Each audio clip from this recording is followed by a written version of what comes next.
Well, here we are, guys. We're back in the world of XXL Men, and we have got a ripper tonight.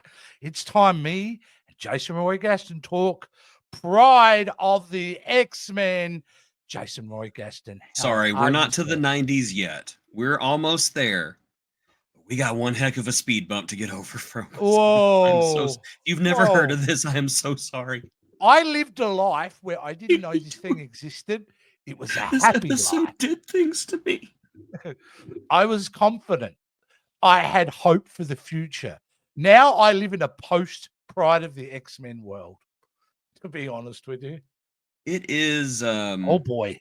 I will definitely say there were decisions made with this television pilot that was never picked up. Were they good decisions? No. Were they decisions? Most certainly. But almost every single decision that went into this pilot was, as the Wolverine in this episode would say, bad. Oh, very bad. Look, let's have a look. Totally Australian. So this was a pilot designed to be the X-Men series. And let's have a look at some of these character designs. Here we go, Jace. Let's have a look. I don't mind some of the artwork. It's very close to the comic book style of the time, don't you think? Well, the comic book style that was, 10 years before this episode, absolutely. Yeah. And that was Chris Claremont's era right there. And of course, it's the Chris Claremont team plus Dazzler for some reason. The hell is Dazzler doing in this cartoon? I don't know. But yeah, the designs are not bad. The designs look good. It's just everything that they did with this episode was not good. It was the opposite of good. It was bad. So a pilot episode, the idea is we're going to follow one character as they're introduced into the world of the X-Men. That's how we as the audience get to find the X-Men, is to follow through the most annoying animated character of all time. This is a war crime, what they did to Kitty Pryde in this episode. It's was horrible, Jason. Oh my goodness. It's up there with well, I mean, I honestly think that this is the biggest character assassination we've ever seen, because I like Kitty Pryde. I like the character. I think she's great. And I do think that it was no accident that this episode, at least the structure, was almost mirrored in the 90s television series with Jubilee instead of Kitty. What they do with Kitty in this episode is they just make her the most overdramatic, easily upset, screaming, crying brat. And not only that, she's dumb and she's mean. Just for an example, this is how dumb she is. How dumb they have written her. Professor X, the Force Ghost, Professor X, welcome, Kitty Pryde. We believe that you have a mutant power. Oh, wait, you know about my powers? Yes, we know about your powers. So that means I'm a mutant? Kitty, what did I literally just say? And to me, that sounds, it can't be, but it does sound racist. It really does. Well, it was supposed to be an analogy for race and sexuality. So she's basically saying, oh no, I'm black. Yeah. I'm black. Oh no, I just found out that my grandfather's black. Oh, what am I going to do? How will I ever face the girls in the cafeteria again? They're all going to know. Oh no, is that why my hair's so frizzy? Is that why my butt looks so good? I don't know. It is horrible. It's bad, but not as horrible as she is towards poor Kurt. And I could understand. Trying to be nice, right? I can understand if she is a little bit uneasier with him, where she kind of goes, "Oh, I'm sorry," gets a little stare. But no, it's basically every time she sees this poor man, she's going, "Wah! Get away from me! Get away!" And it's just after the third or fourth time, you're just like, Colossus, will you please just smush her? Just smush her. That's it. We don't need an audience surrogate anymore. Teleport We're her the to the freaking bottom of the ocean. X-Men. Yeah, teleport to the bottom of the ocean. Thanks, mate. Yeah, no, she's really bad, and it really. I don't think we're having a bit of fun, but we're not being over dramatic about the damage that she does to this pilot episode because it is significant what she does to it. She is like a one-woman wrecking ball. Yeah, just the dumbest, most destructive, meanest idiot. Yeah, and kills every scene she's in. She destroys anything that you find interesting. And it's funny because it's Kitty Pryde. She just walks through objects. Kitty's power should not hurt anything. She should just walk through like, oh no, I passed my hand through this very expensive mink vase. It is okay. Yes, Kitty, you just walked through it. That's fine. It's fine. But now I just walked through a computer. Now the computer's gonna freaking explode. How about you phase your butt out of the mansion? So yeah. What keeps you from falling through the floor, Kitty? Could you turn that off? I just want to see you fall straight to hell. Now there are some changes in other characters, right? And I won't deal with the obvious one, which is the one we've already spoken about, because this is not the.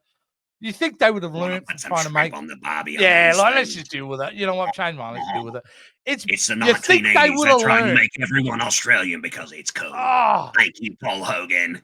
Did nobody watch that episode of Spider-Man and His Amazing Friends? Did no one realize in the X-Men adventure that it's all wrong? No, you double down. You bring him back as a. And the thing is, I can't work out, Jace, if it's actually an Australian trying to do a bad Australian accent, because I know that's what they used to do in the 80s sometimes. They would, they would do a stereo. It's like being in Ireland or something like that, and everyone just starts doing the to be sure accent. Like it doesn't, I don't know. But it's bad. It's awful. And it's so not on brand for the character. You realize even at that point in the comic books, was he Australian? I think he was Canadian. He's always been Canadian. Yes, I don't get why. But here's the thing. Wolverine is a complete dick in this episode. Like an unrepentant, unredeemable jackass to the point that he is just completely and wholly unlikable. To the point that he yells at Kitty, who is already a horrible character, and you feel bad for Kitty. That's true. That's true. Now you think that would be enough? You've got a mean Australian Wolverine. That's bad enough. But that's all you need. Like, if you're going to have your Australian in the show, we've got one bad character. We wouldn't want another one, would we? No, they give us another one with Pyro, whose accent is even more offensive than Wolverine's. I texted you. I watched this episode before you did, and I was like, "Oh my god, they made Wolverine Australian again, and you're gonna hate this." And then probably about 5 minutes later, "Oh my gosh, you are not gonna believe this." Oh, Pyro. Okay. Oi there, I'm Pyro. Oh. I'm Australian. I saw a kangaroo once. Shrimp Bobby Boomerang Koala Bear. Were they so creatively? Who was writing this? Because why would you limit yourself to even that anyway? Like Pyro, again, could have been from anywhere. Why Australian? I have no idea. But maybe it's because we have a lot of bushfires, all right? So I think they're being clever Pyro because he doesn't at least give him some depth, but there's nothing there. And there's nothing there for a lot of the characters in this episode. You think I'm kidding? They did it because of Crocodile Dundee. Oh, yeah. Because Americans loved Australia back then. And so they were just like, hey, you know what would be great? Let's not just put one Australian in this show. Let's put two Australians in this show. That's not a fire. This is a fire. Yeah, it's bad. But I will say, at least they weren't made a Muppet like Toad was. Let's have a look back here at Toad. Look at Toad's design. Is he supposed to be ringing the bell? Look, he's got the little thing like Kermit the Frog has around his neck. Well, I was actually saying, is he supposed to be ringing the bell tower? Kermit the Toad. It's No, bad. it wasn't like that. It was, oh, Magneto, why are you so mean to me? I'm going to go Yeah, jump up here now, and I'm going yeah. to It say was mean a things bit about Jar you and see Jar, how wasn't you like it. it? It was a And I bit also Jar got to Jar. say, I don't see how Nightcrawler's outfit does not give him both back and front wedgie. Well, it is a mankini. Let's be honest. Yeah, I mean, come on, let's be perfectly honest. And what about Is he wearing anything under that, or is that just his natural skin tone? and Because if no, that probably is, not. there are Yeah. children present, Nightcrawler. Well, I Kurt, think he's got minimum a vitamin deficiency. yeah, maybe that's why Kitty kept screaming at him, because there was Yeah. just this weird naked guy who just kept saying, "Are you all right, Fraulein?" Colossus. Now, I never had any idea that Colossus changed in and out of clothes. And that was kind of like unnecessary, I thought, too. Why does he look normal 1 minute and then he turns metal? Nobody cares. Keep him metal. All Yeah, right. he does that all the time in the comic books and the movie. He Yeah. does change. He can do it. He can do it. So that's accurate. We get the family connection. Nobody can beat the Blob. We get the family connection between Charles and our boy there in the helmet and the Juggernaut. Yes. So, but Yes. it's a throwaway that's supposed to add depth. But what you miss out on is any connection between Charles and Mr. Magneto himself. They stripped away everything. The most interesting part about the series. It's just, yes, we no longer have the Brotherhood of Mutants. We are the Brotherhood of Mutant Terrorists. Because every terrorist group self-identifies as terrorists. Yeah. Generally, they call themselves freedom fighters, or heroes of the peace. I thought that was so unnecessarily dumb. When I saw that moment, his entire personality was, yes, we will kill all the humans by doing this, and this, because we want to rule over all the humans. We want to destroy all the humans. We want to do this with all the humans. And it wasn't even that. It was like, we will destroy all the humans. Charles Xavier, I am Magneto, and I'm going to kill everyone. I am a terrorist. The next thing you know, they're in space, which is and they're doing deep cuts like Asteroid M and things like that. And it's like they are throwing everything they can, what they think is going to make a good X-Men show. They didn't realize you need to build up to that type of stuff. Yeah. Because it was just really, we didn't even really know the characters at that point. So it is it's such a misaligned attempt.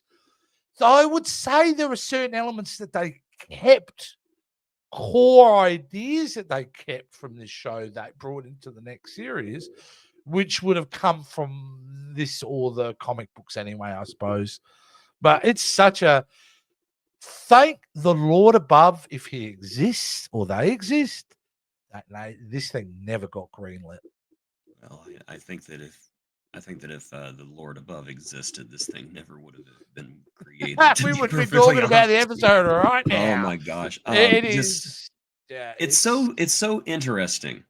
It's like X-Men 1992 met the X-Men adventure from Spider-Man and his amazing friends, and they got together and got a little freaky deaky and made a baby, and that is Pride of the X-Men. It's like this weird mesh between the campy 80s and the more serious 90s. You can recognize elements from each one, and they're working against each other the whole time. Just this simplistic storytelling that goes nowhere, and yet at the same time, really good character designs, and honestly, let's be honest, fantastic looking animation. The animation is a step above regular animation in 1989. But in the end, none of it works because it's just not good. The characters are not true to themselves. The story is so simplistic. The main character is irritating, mean, and stupid. Yeah. And Storm was cool though. Sorry, resolution of the show is not great. So it's for free on YouTube if you ever want to take a look at it. Well, they got some great promo ads before that. There's a great Spider-Man ad promoting. And did you notice that in the version you watched on YouTube? I did, yes. Yeah, yes. I like them. I like them. But yeah, look, it just doesn't work. Oh, there's your Toad Man there. You can see in my crack when I do this. Yeah, I was like also Pilot, very awful. the ending Really whenever idle there. Kurt has to sacrifice himself, and Yeah. that proves to Kitty that he's a good person. That proves to Kitty that he's a good person. Go. Sorry, I think I just busted a blood vessel because Yeah. to me that does not help Kitty's No. character. It actually to me makes her even worse that somebody who's ugly in her Mm, eyes has to die for her mm. before she gives them a little bit of respect. I know, it's awful what they do to her. Yeah, we But, hate you, Kitty. We hate you. you know what I was also shocked at was the lack of what seemed to be obvious characters in your starting lineup that are just not in this version. Like not having Beast.